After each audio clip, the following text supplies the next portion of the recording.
Alright, so at this phase, now we have all of the silhouettes. I'm just going to go ahead and copy it into a group. And the other ones, I'm just going to go ahead and collapse them so that we have them all separate, just in case I want to just have them for another time. But in this next step, what I'm going to do here is I'm going to go back to my reference here. I'm going to open up the reference library of textures that I have. I'm going to go ahead and just shrink this one down because I don't think it needs to be that big. And I'm going to go ahead and just kind of crop out elements here just to kind of individualize them for different areas and different needs.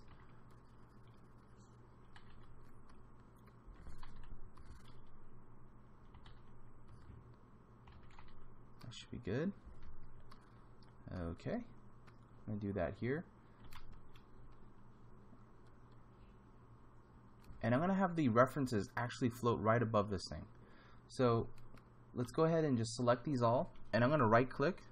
And if you guys have CS5, and I believe I'm running on CS6, but they should have this option of being able to color code your layers.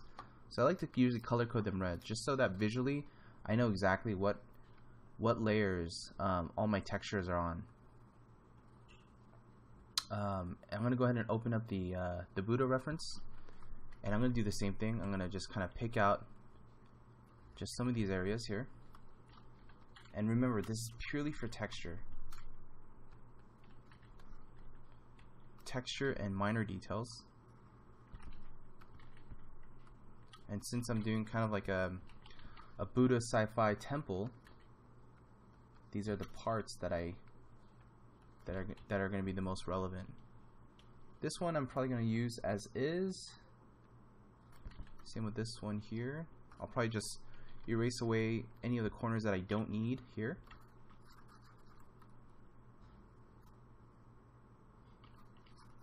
Okay, I'll do that. And this one here. This last one. And there's so many interesting textures here that, you know, once we get it into our silhouette, it's going to make a world of difference. So once we have our reference here, you can see it right here. I'm going to turn off my silhouette layer for just a second. What I'm going to do is I'm going to actually desaturate these, because since we're still at our thumbnail phase and this exercise is purely about exploration, I want to make sure that in this phase of designing, I don't want to be too bogged down by color. Not yet. Color will come later. But in thumbnail phase, it's all about the design. So whatever I design, it's just going to be about the visuals, the aesthetics, the language, the initial textures, and that's it. So that way I can just purely focus on making this thing look as good as possible. So I'm going to have these Buddha textures on another color layer here. Go ahead and turn back on my my silhouettes. I'm going to start off with just one of the textures here. Let's go ahead and start with this guy. So I'm going to duplicate him, and I'm actually just going to pop this in to the silhouette. And the way I'm going to pop it into the silhouette is basically I'm going to press Alt, and I'm going to go right in between the two layers, and it's going to merge it in just like that. And I'm just going to do this kind of freely. I'm just going to go around and not really think about it too much. And obviously going to use different parts of this Buddha texture. I'm just going to go ahead and see if I can just place it in areas. I'm not going to really think too much about, you know, the actual how it's all going to come together, because at this phase it's just all about making it look cool. Right? And even at this phase, you guys are thinking, well, how the hell am I going to make this look cool? This is so weird, right? Don't worry, I'm thinking the same exact thing. But what this does, it kind of gives us a really interesting kind of point of view to start with. And whether that point of view, whether we agree with that point of view or not, it's something worth exploring. It's something worth, you know, trying out before completely shutting it down. So not to preach or anything, but you know, I definitely embrace this way of working just because of the happy accidents and kind of the results that, you know, I've been able to generate from it. So there's something to this, if it's done right and if you follow through. So that's the goal here. That's what I'm trying to get at. And once I have this here, I'm actually going to keep this out. Even this one here. I'm going to go ahead and start plugging in some of the sci-fi printer bits. And notice as I'm plugging them in, I'm obviously trying to fill the black space and duplicate them. And I'm just trying to get textures. And now at this point, if you guys feel like you want to orchestrate or kind of control where the textures fall, you may do so. But right now, for me, it's just to get something in, because I know for a fact that I can always adjust, you know, the textures and how they actually sit on top of the images. So for me, just like what Craig Mullins would say during his painting, you know, try to fill all the white of the canvas, right?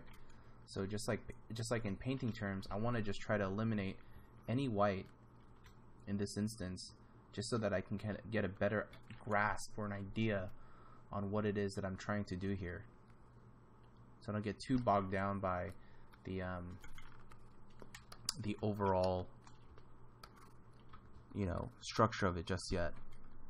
I just want cool shapes, cool things going on, and then I'll worry about the rest. Okay. I'll probably even do an overlap here. And sometimes some of these, if the whole Buddha thing doesn't work out, that's fine. You know, I don't have to stay married to this thing. You know, it's just a concept, and it's something that I'm just trying out just for kicks. You know, if something doesn't feel right, if this Buddha texture doesn't seem to work, it's okay to kind of completely overlap it, and we can refine this later on. We can basically make this work later on. That's basically what I'm trying to say. But at this point, it's all about just generating really cool ideas, get something in here, and then see just some cool potential design opportunities.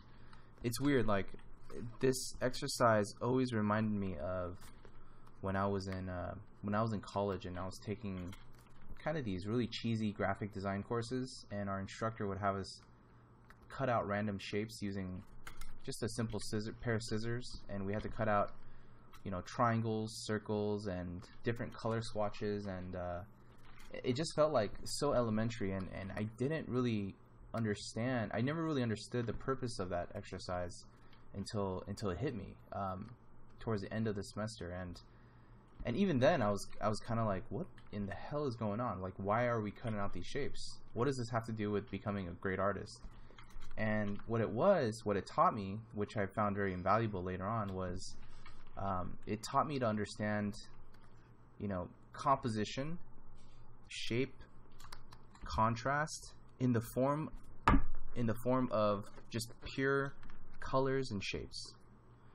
And so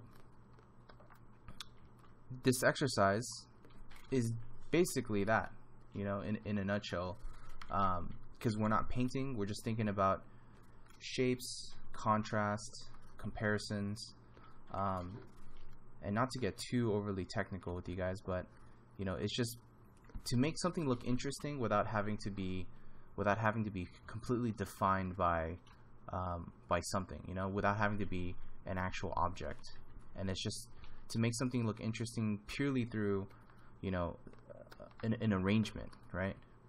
And when I thought about that, I was like, oh man, that's a really interesting way of looking at design. And I started to appreciate, you know, people that arrange flowers, you know, and that's kind of what composition really felt like. It was kind of like someone that can arrange flowers really well, right? And it's kind of like, well, why the hell would I want to arrange flowers? But as an artist, as a designer, if our goal is about putting things together to make it believable or to make it look interesting, we're dealing with a lot of components, right?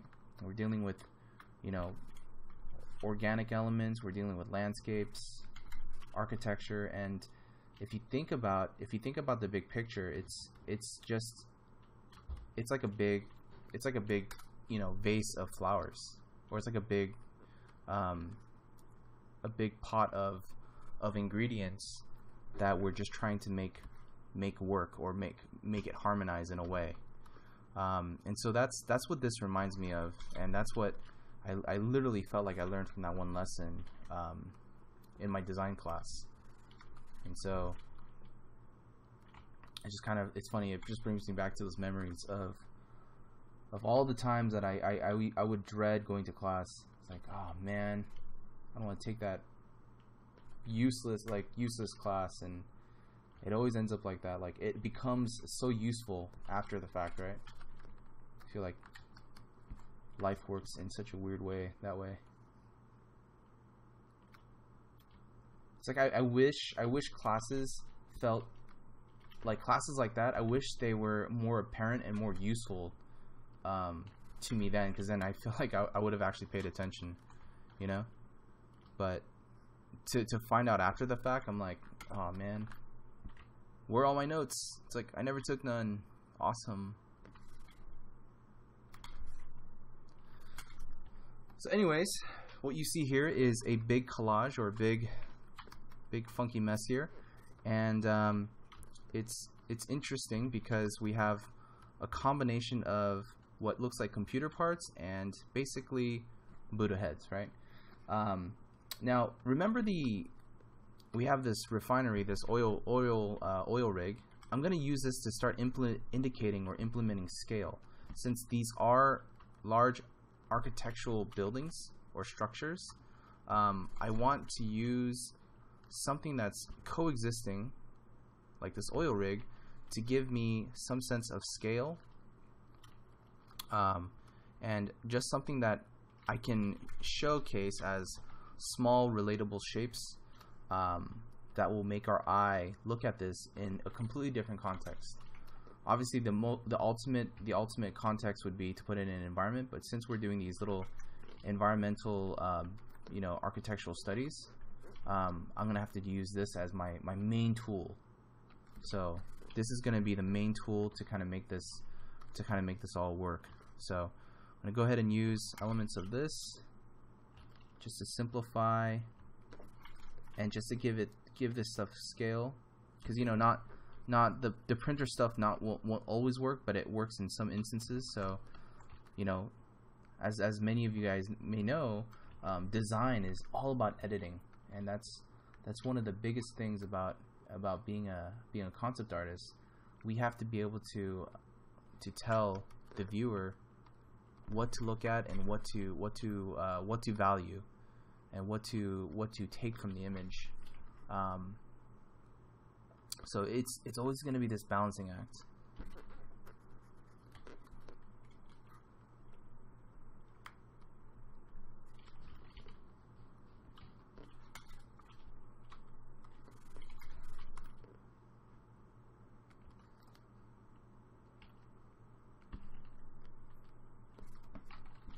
Do that.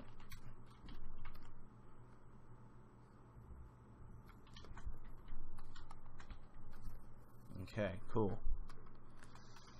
Now what I'm going to do here is, at this point, I feel pretty good about just being able to fill in all the blanks here. You know, I'm sure you guys are kind of scratching your head like, what in the world are we looking at, right? But I'm glad that I was able to fill in the blanks in a way that I can start to really think about detail and how to really refine this guy. Right, so I'm just gonna go ahead and just fill in just a couple more blanks here, just with texture. I just want to make sure that all of this is all good to go. I'm gonna copy this again, and I'm gonna put it in a group so that we have a saved layer here, and I'm actually going to compress all of this. So I have a saved group here if I need to ever go back, but I have a compressed version of this. So now, what I'm going to do here, as an example, is I'm going to go ahead and take one of these guys,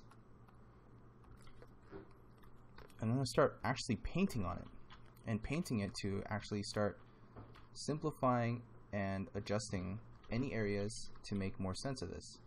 Now, am I working within the value? Yes, I'm working within the colors or the values that I've established by turning everything black and white, but I'm also just thinking about the design not being lit just yet. I'm going to light it pretty soon. As a matter of fact, we can start to think about lighting it right now to help with the design process, but I just want to make any edits to help clarify just some of the shapes and stuff like that. So what I can do here is we can lock the transparency, and just to kind of get things going, I'm going to lock the transparency here using this little checkerboard. It's going to lock it for us. And there's two ways about going about lighting here. One, we don't want to make the brush that big. I want to make it smaller. There we go. I can create a layer and lock it in, and I can go ahead and actually paint in shadows. The reason why I'm painting in shadows is that I'm going about it in a way that is indicating that light direction is coming from the top. And with these types of thumbnails, or this particular exercise, that is going to be the goal. I'm going to say that the light is coming from the top, and that is what I'm going to use as my reference point to be able to light and sculpt all of the shapes here.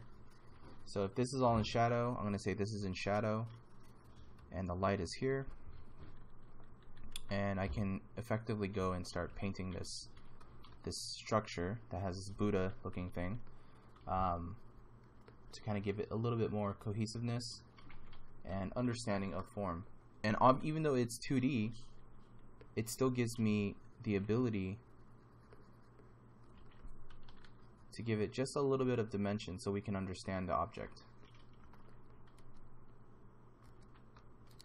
So that's what I'm doing here. And you can do this all in a regular layer. And notice how I'm painting into the Buddha structure. And I'm just thinking about, this is where now we're internally designing, because we already designed all the silhouettes here. And I'm just literally thinking about, okay, how do I design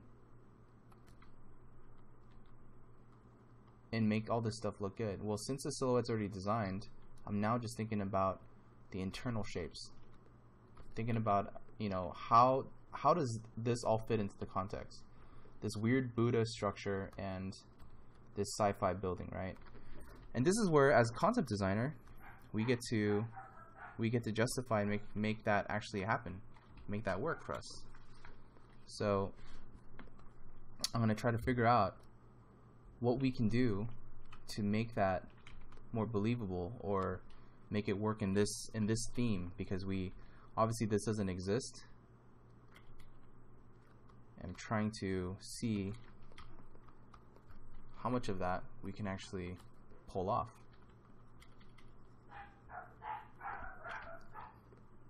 So I'm thinking about like just some structures up here. Maybe it's like this sci-fi building that like literally took over.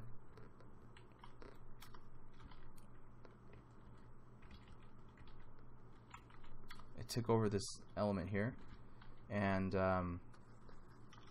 it literally now uses it as like, you know, at one point this was an actual architectural, you know, element or ruin that is now protected, and it's now a part of this just this sci-fi structure that was literally built around it. And you just kind of get a remnants of like just the structure and the shapes.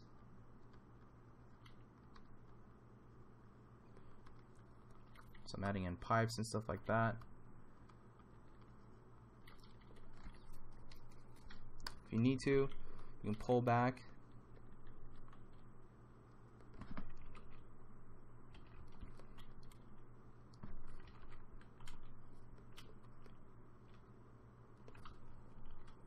And these exercises are great when you guys are just doing just architectural studies, you know, before getting into a painting.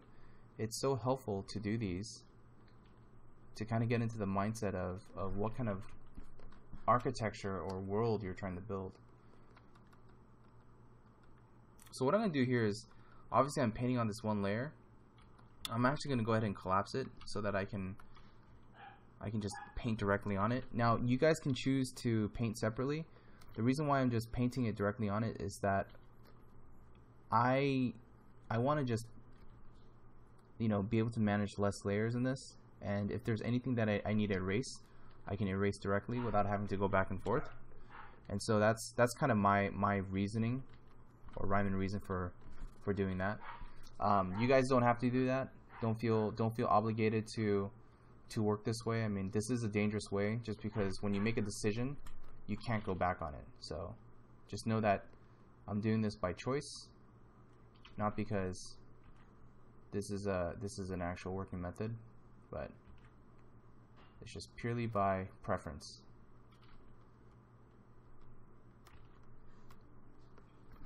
So now we're starting to create this fusion, right? This fusion of Buddha and some like sci-fi looking tech architecture using printers. It's pretty strange combo, but it can work. Totally can work. And I'm just definitely just simplifying areas where I think there's too much detail, right? And when if you guys have any trouble regarding like how to control detail, just think to yourself, you know, areas of rest versus areas of complexity. That's kind of like my general rule of thumb.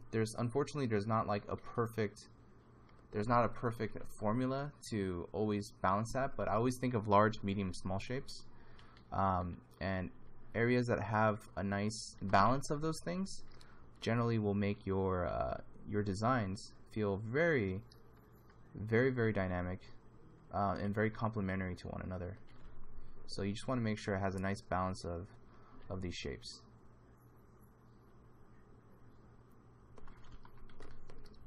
So since these are thumbnails, you know, don't kill yourself to try to get these all perfect. They're just supposed to kind of help speed up the design process here. Let's see here. I'm gonna go ahead and give this just a nice simple shadow.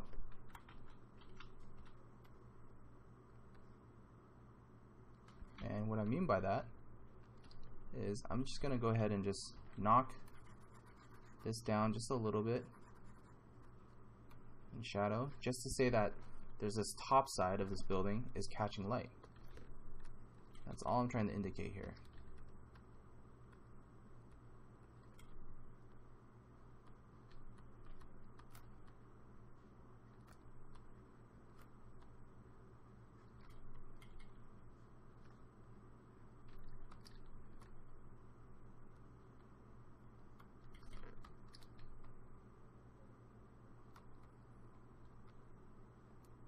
And what's weird is, like, you know, how much of this Buddha structure are we going to really keep? I mean, this is purely up to us, right? I mean, we're the designers. So if I want, I can just kind of say, well, it's a remnant of it. You know, it's not entirely preserved. You know, they're going to build around it and do what they need to do to kind of create their own language and their own architecture. Like, why not? This civilization is they're just using whatever they can to build around it, and so this is what is left of it, right? And this is what's great about thumbnailing at this phase, is that you get to really figure out what kind of world you're building, what kind of language of architecture you're really developing here for yourself.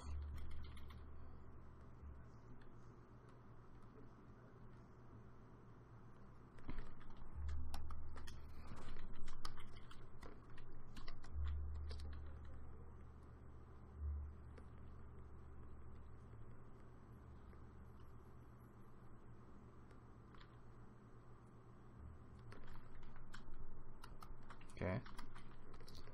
Kind of funky.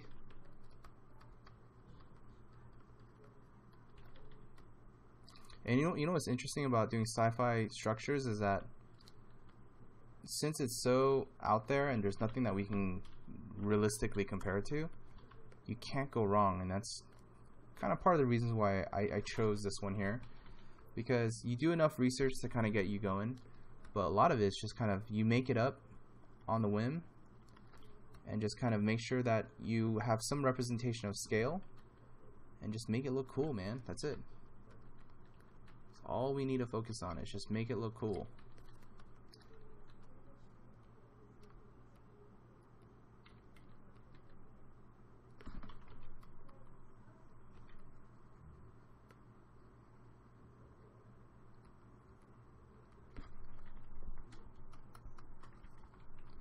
So now I got this weird artifact. It's so bizarre. Like, I'm even looking at this like thinking, what in the hell am I doing? This is the weirdest thing I've ever designed. But you know what? I'm just gonna go for it, man. Because if there's any advice I can give myself, is I know that I can design things that I'm already comfortable with, right? So this gives me an opportunity to do something that's completely made up, never been done, and if it sucks, it's okay, because you know what? I tried it. If it's cool, then man, that's a great payoff.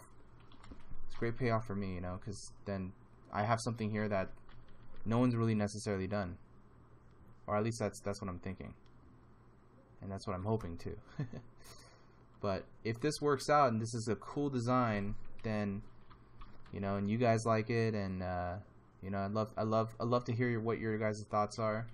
But if this turns out cool, then I might turn this into you know, make a full-blown environment out of this or something. Might encourage me to continue this and keep going.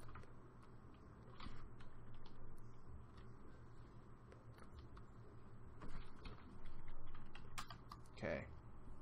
Pretty weird, man. I gotta admit, it's kind of the weirdest thing I've ever did. Okay, so from at this point, I'm probably gonna go ahead and just put a really simple ground plane. And this ground plane is more or less just gonna establish, you know, literally a ground, but it's just so that it doesn't float in the air.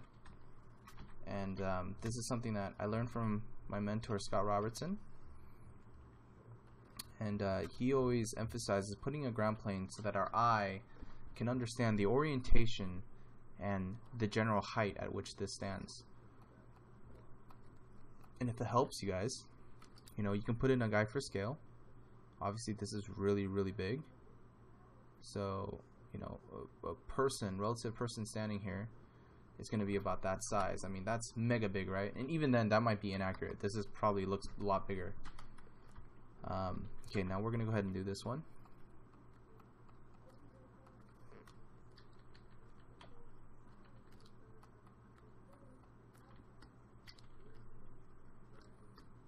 Just going to do one more. You guys can see how long these can actually take. So this is definitely not just you know, let's only spend 5 minutes on it. You know, you want to spend good amount of time to make this worthwhile, to make a cool design out of it, you know, and just kind of combine the two ingredients, these elements that we have,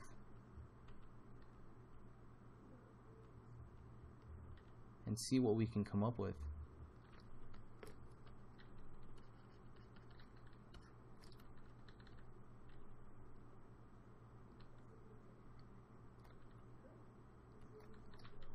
And what's cool is that, like, even though this is like some sort of temple, or like, you know, it's a religious icon, that the fact that it's in the context of something sci-fi, it gives me the liberty to kind of go crazy with like how I'm gonna show the forms, how I'm gonna show like all the architecture around it, because it's kind of like, well, it's not your traditional temple. This is literally a sci-fi temple. So it's all made up of, you know, very, very advanced modern technology that they used to actually make this religious area.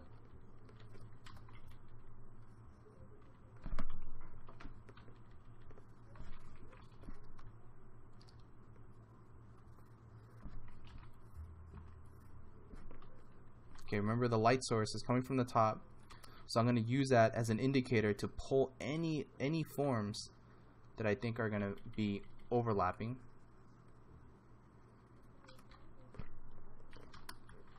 And any forms, obviously, like this is overlapping. The arms are overlapping as well, and the head. Luckily, there's already kind of a cast shadow being indicated there.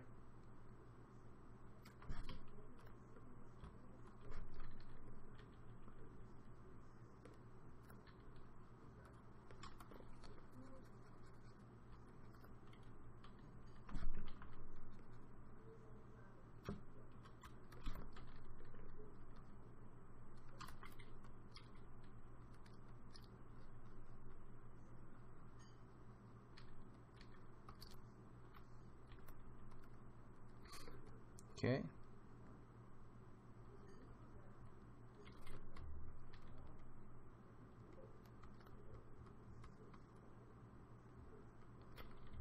Gonna continue to maybe make this darker so that it's all one consistent piece, and then just add on the details.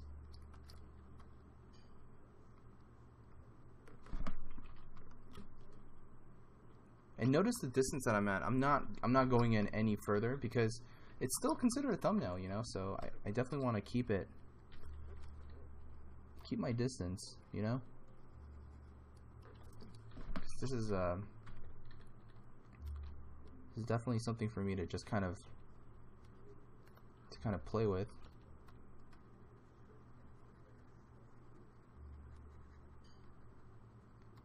And just kind of see the overall forms come together.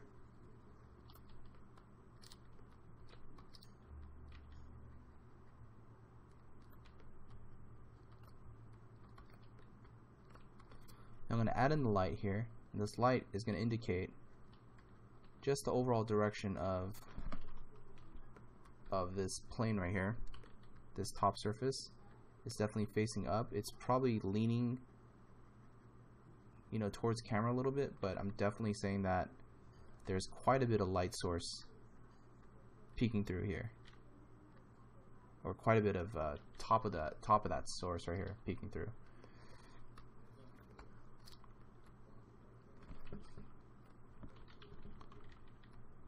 And I'm always going back and forth, and I'm painting and erasing out.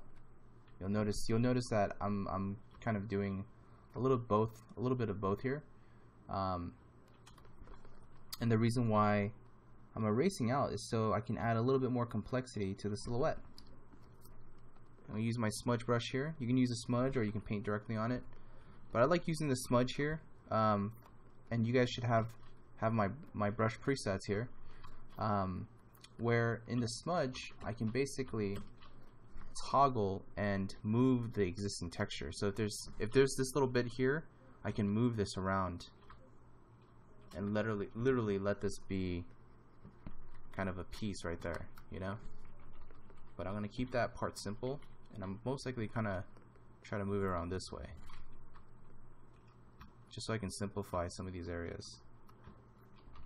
And the reason why I'm simplifying it is so that, you know, I don't have too many broken up areas, since it's getting relatively even. I want to have a nice arrangement of even internal shapes, internal proportions.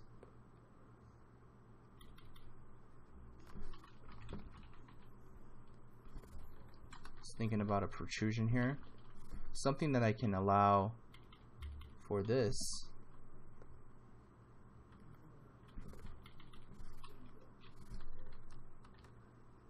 to be maybe some sort of like this section of the wall like pokes out or something.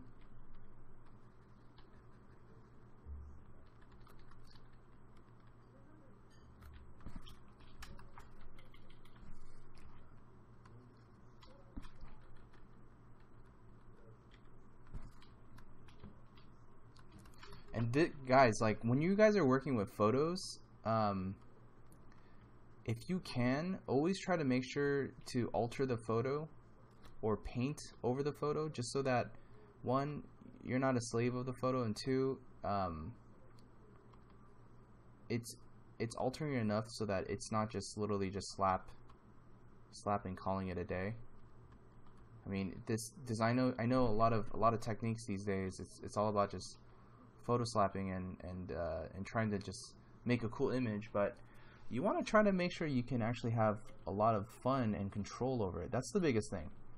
I mean, I'm not against using photos. I mean, I use it in my process all the time, but I see it used in ways where it's not really benefiting the image, and it's not benefiting the user, because you know, they're not giving it a chance to really kind of get the most out of it, you know. So I mean, even like you know, witnessing and seeing how we're combining these two elements to make this work it's so weird. I mean, it's actually kind of cool. I'm creating a lot of interesting results from it that I probably normally wouldn't have been able to get if I were to just kind of combine just two photos together, or if I were to just combine or just find a photo together and just like, you know, not do anything creative with it. So when in doubt, if you guys are photo dropping or doing things using a photograph, try to make sure you can get creative with it and do something interesting. That's all I'm saying.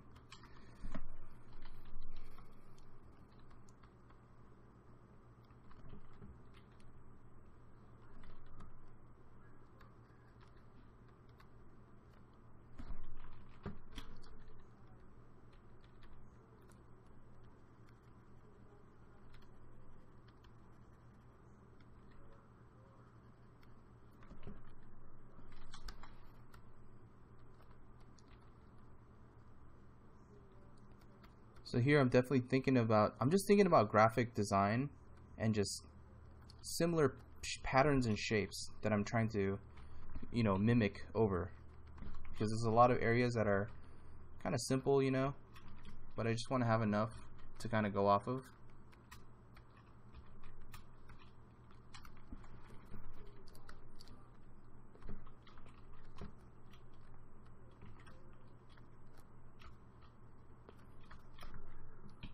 And if there's some areas that you like say for example, I don't know, like, oh, I like this area, this is really cool, I want to use it down here, then I have the ability to just copy it over and just sample it and use it, since it's already in my design.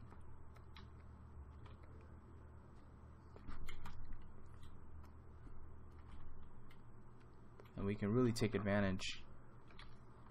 full advantage of that.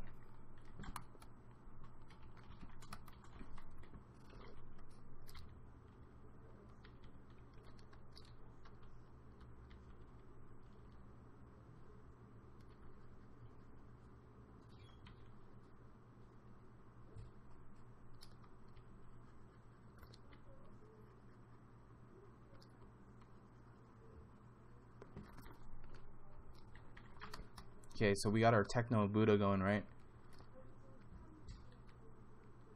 We're almost at a pretty good point on this one.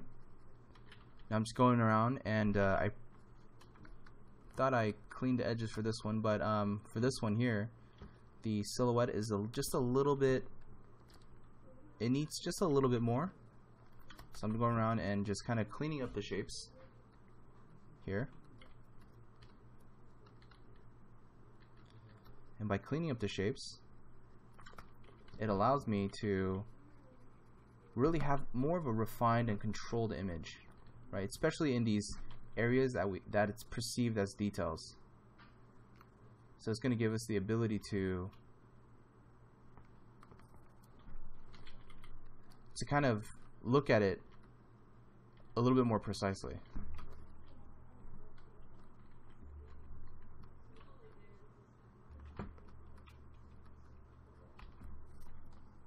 Little indication of windows and stuff like that.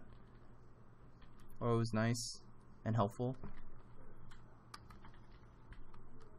Looking at this, put in the ground plane. Right, so let's look at these two that we got going on.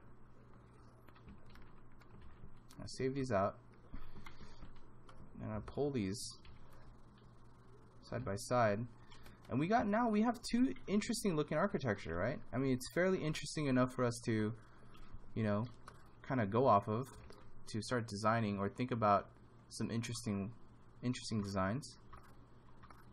And I'm just gonna go ahead and darken my background here.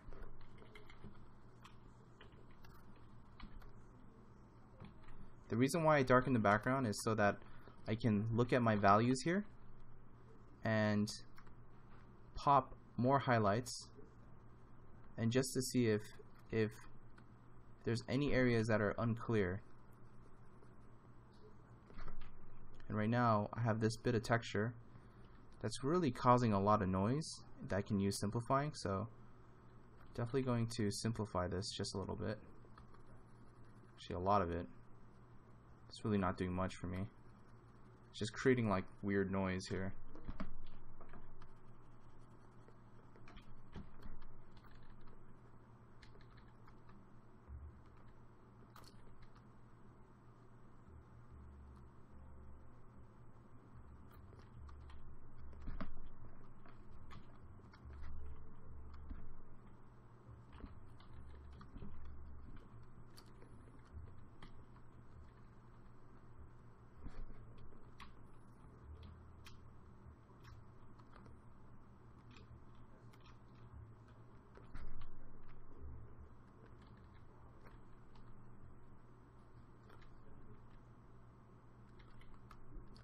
And get in just a little bit more texture and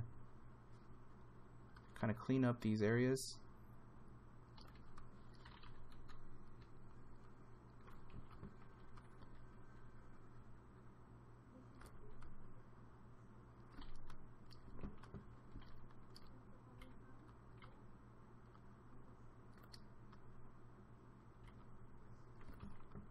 Maybe there's like some sort of like interesting looking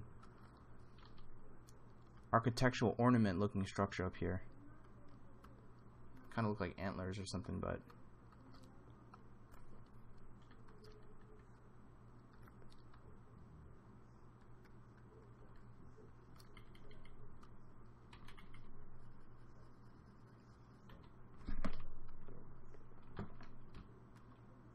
okay. All right. So I'm pretty sure you guys are like, oh my god, so nothing's happening, so boring. I know this part it's not the most exciting action, but I'm definitely figuring out a lot of just the nitty-gritty designs, even at these 2D illustrations, right, or these 2D design explorations. And the cool part is that, you know, at this point the question is, what do we do now, right? And that's where I would like us to go to the next segment of this chapter, which is we're going to take one of these designs and we're going to go ahead and actually try to figure out what this looks like in 3D space, meaning in perspective. Okay.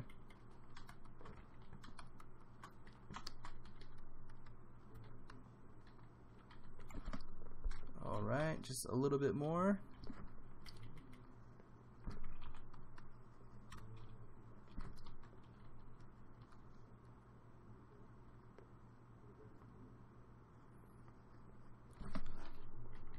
Okay, cool. We got these two. I'm pretty happy with the general sketch direction. It's looking pretty good. You know, it's good for what it is and what where we need to take this for the next step. And just add a couple more highlights here.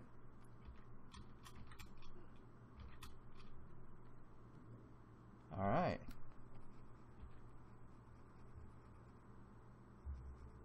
think now we're ready to go to the next phase.